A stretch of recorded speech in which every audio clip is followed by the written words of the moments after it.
Hi friends, welcome back to Praganya home. இன்றைக்கி தம் பிரியாணியே எப்படி குக்கரில் அதே டேஸ்ட்டுக்கு செய்கிறதுன்னு தான் பார்க்க போகிறோம். அதுவும் பிரியாணி செய்கிறதுக்கு ஒரு சின்ன சின்ன டிப்போட இந்த ரெசிபியை பார்க்க போகிறோம். நல்ல பொலன்னு ஹோட்டலில் இருக்கிறாப்புல ஒரு அரிசி கூட உடையாமல் இருக்கிறதுக்கு என்னென்ன செய்யலான்ட்டு பார்ப்போம். இப்போ ஃபஸ்ட்டு நான் ஒரு 100 ml எண்ணெய் ஊற்றியிருக்கேன். 2 ஸ்பூன் அளவுக்கு நெய். இந்த பிரியாணிக்கு தேவையான மசாலானா பட்டை, கிராம்பு, ஏலக்காய், மராட்டி மூக்கு, அன்னாசி பூ இதெல்லாம் போட்டிருக்கேன். இன்றைக்கி நான் 1 kilo mutton, 1 kilo basmati rice எடுத்திருக்கேன். அதுக்கு 300 கிராம் அளவுக்கு பெரிய வெங்காயம், 3 பச்சை மிளகாய் கீறி விட்டதை போட்டிருக்கேன். 300 கிராம் வெங்காயம் நல்ல ஸ்லைஸாக கட் பண்ணதையும் போடுறேன்.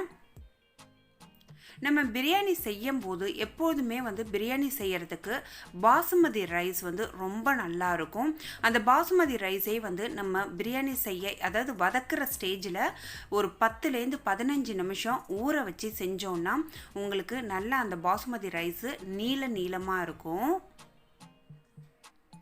இப்போ இந்த வெங்காயம்லாம் நல்லா வதங்கி கண்ணாடி மாதிரி வரணும்.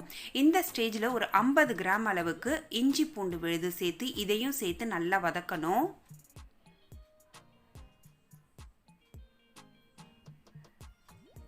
ஒரு சிலர் அதாவது பிரியாணிக்கு ஜீரக சம்பா இது மாதிரிலாம் யூஸ் பண்ணுவாங்க.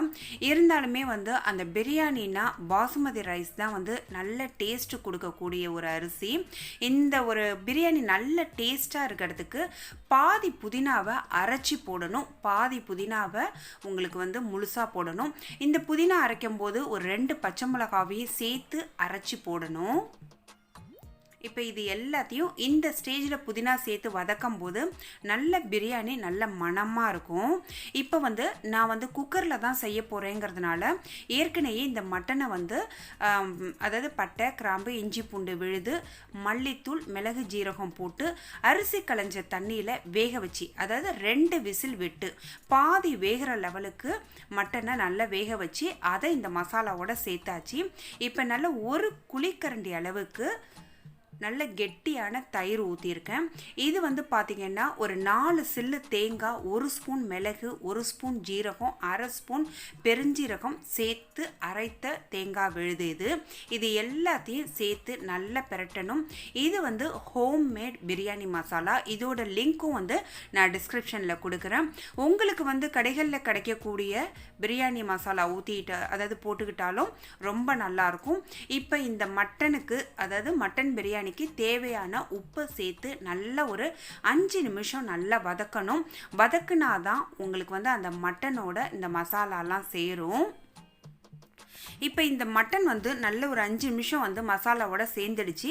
இதில் ஒரு 1/4 டீஸ்பூன் அளவுக்கு மஞ்சத்தூள் போடுறேன். மட்டனை நம்ம ஏற்கனவே வேக வச்சு தான் இதில் போட்டிருக்கோம். இது மேலும் உடையாமல் நல்ல சாஃப்டாக இருக்கிறதுக்கு ஒரு அரை மூடி லெமன் பிழிஞ்சு விட்ருக்கோம்.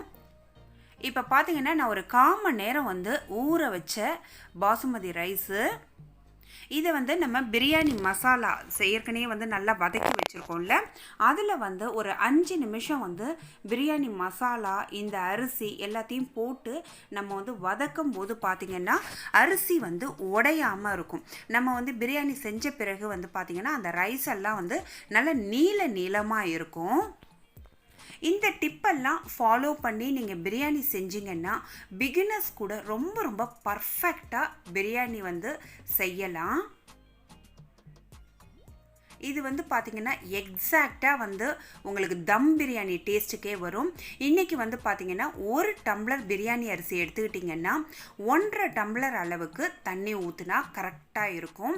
இப்போ நான் மட்டன் வேக வச்ச தண்ணி அதையும் இதில் சேர்த்து கரெக்டாக ஊற்றியாச்சு.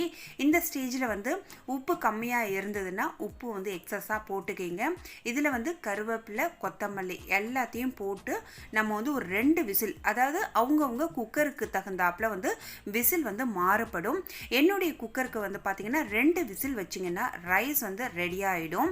இதை பார்த்தீங்கன்னா கார்னிஷ் பண்ணுறதுக்கும் எக்ஸ்ட்ரா டேஸ்ட் கொடுக்கறதுக்கும் நான் யூஸ்வலாகவே பார்த்தீங்கன்னா இது மாதிரி வெங்காயம், முந்திரி பருப்பு, திராட்சை எல்லாம் லாஸ்ட்டில் கொஞ்சம் நெய்யிலையோ அல்லது எண்ணெயிலையோ நல்லா வதக்கி போட்டோன்னா உங்களுக்கு அந்த பிரியாணி சாப்பிடும்போது அந்த ரைஸின் க்ரன்ச்சியான ஆனியன் இதெல்லாம் சேர்த்து ரொம்ப ரொம்ப டேஸ்ட்டாக இருக்கும்.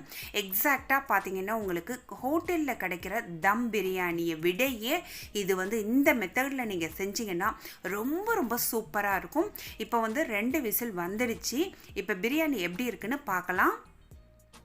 பாருங்கள், நல்ல அந்த பிரியாணி அரிசியெல்லாம் நல்ல நீளமாக ரொம்ப ரொம்ப சூப்பராக இருக்குது. பார்க்குறதுக்கே வந்து உங்களுக்கு பர்ஃபெக்டான பிரியாணி ரெடி ஆயிடுச்சு. இப்போ வந்து நம்ம கார்னிஷ்காக இதை எல்லாத்தையும் போட்டு நம்ம சர்வ் பண்ணிடலாம். இதோட வந்து இந்த தஞ்சாவூர் சைடில் பார்த்திங்கன்னா வந்து தாளிச்சான் ரெடி பண்ணுவாங்க. அது வந்து நான் இன்னொரு வீடியோவாக போடுறேன். இன்றைக்கி வந்து இதை எப்படி நான் சர்வ் பண்ணுறேன்னு பாருங்கள். இந்த வீடியோ உங்களுக்கு பிடிச்சிருந்ததுன்னா மறக்காமல் பிரகன்யா ஹோம்க்கு சப்ஸ்கிரைப் பண்ணி பக்கத்தில் உள்ள பெல் சிம்பிளை கிளிக் பண்ணுங்கள். அப்போ தான் என்னுடைய ரெகுலர் அப்டேட்ஸ் உங்களுக்கு ரீச் ஆகும். உங்கள் ஃப்ரெண்ட்ஸ் அண்ட் ரிலேட்டிவ்ஸ்க்கு மறக்காமல் ஷேர் பண்ணுங்கள். நீங்களும் லைக் பண்ணுங்கள், கமெண்ட் பண்ணுங்கள். இதே மெத்தடில் செஞ்சு பார்த்துட்டு அவசியம் கமெண்ட் பண்ணுங்கள். சூப்பராக இருக்குது பாருங்கள். இன்னொரு யூஸ்ஃபுல் வீடியோவில் நாம் மீட் பண்ணலாம். தேங்க்ஸ் ஃபார் வாட்சிங் ஃப்ரெண்ட்ஸ். Bye bye.